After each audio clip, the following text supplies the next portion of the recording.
So thank you for joining us. Today we're discussing the living force. So what inspired you to center living force around the Jedi Council? I was asked by my editor, Tom Holler, at Random House to write a novel celebrating the 25th anniversary of The Phantom Menace, a novel featuring the Jedi Council. I said that I wanted to write a story where the Jedi Council would be confronted with their increasing responsibilities, the fact that they were tied to the Jedi Tower, the fact that they were stuck on Coruscant, the fact that they weren't actually going out and meeting people and helping anybody anymore. And I thought that the way to actually get at this would be to have Qui-Gon challenge them to go out and sort of you hit the road, go on a road trip, and rediscover what it means to be Jedi. How much creative freedom did you have to flesh out the different Jedi Masters' personalities?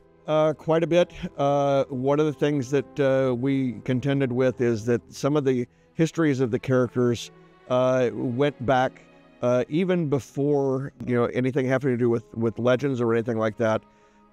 There were elements that had been established in a Phantom Menace encyclopedia that gave Ki-Adi-Mundi 5 wives or various other things like that. All of these things ended up getting erased by Attack of the Clones. So these things had actually vanished by then. And so I had significant freedom to, establish new things for these characters. But even then, I tried to actually connect back to some of what was known about them. Even though Depa Billaba no longer grew up on a war-torn planet, I made sure that that was the area she originally came from and that she went back to visit. Same for a character named Evan Peel. Likewise, he went back after he was a Jedi and actually picked up much of his personality from having gone there. So was there a particular council member that you found especially fun or challenging to write?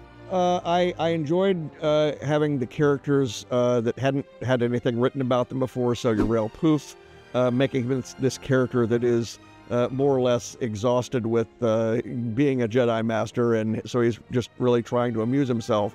But also then putting him in the same story or the same settings with Ki-Adi-Mundi, who is much more straight-laced, much more reserved. That was really amusing. I didn't know necessarily what to do with Plo Koon because, again, I thought he was a very serious character. And then I realized, okay, well, I can put him with a character, Saesee Tiin, and make him even more dour and even more, cranky.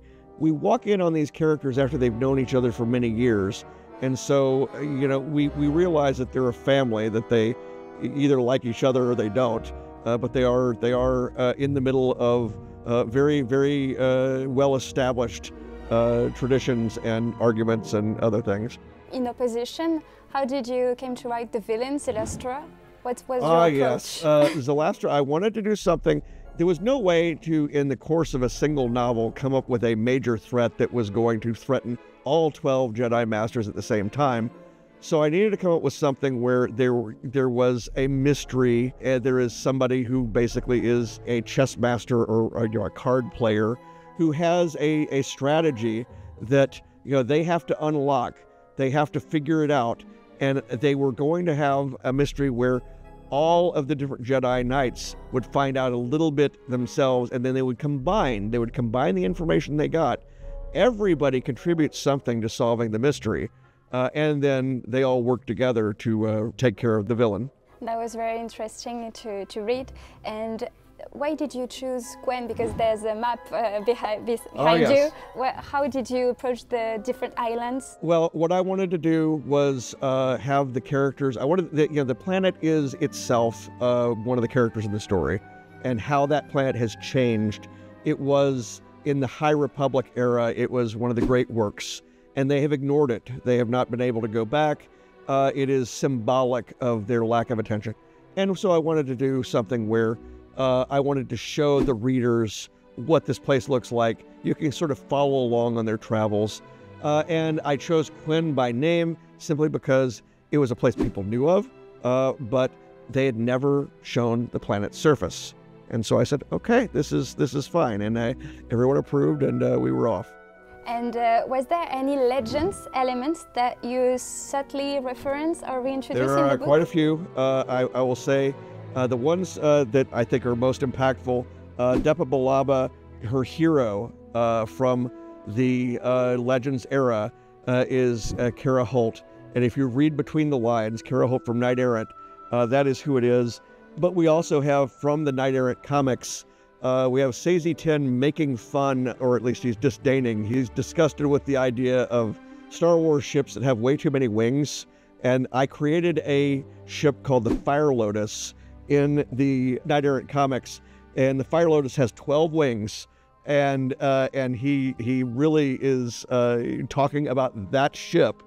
And so the fact that I'm mentioning these things does not mean that everything that was associated with Kara Holt and her adventures exists.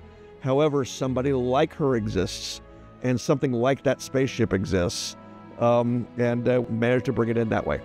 That's nice. And so you've written many beloved Star Wars stories. And how does The Living Force compare to your earlier work in tone and ambition? I think the earlier works were all about lone Jedi alone doing things. This is very different. This is all of them working together, and it's showing a rare case where I think them being together actually helps.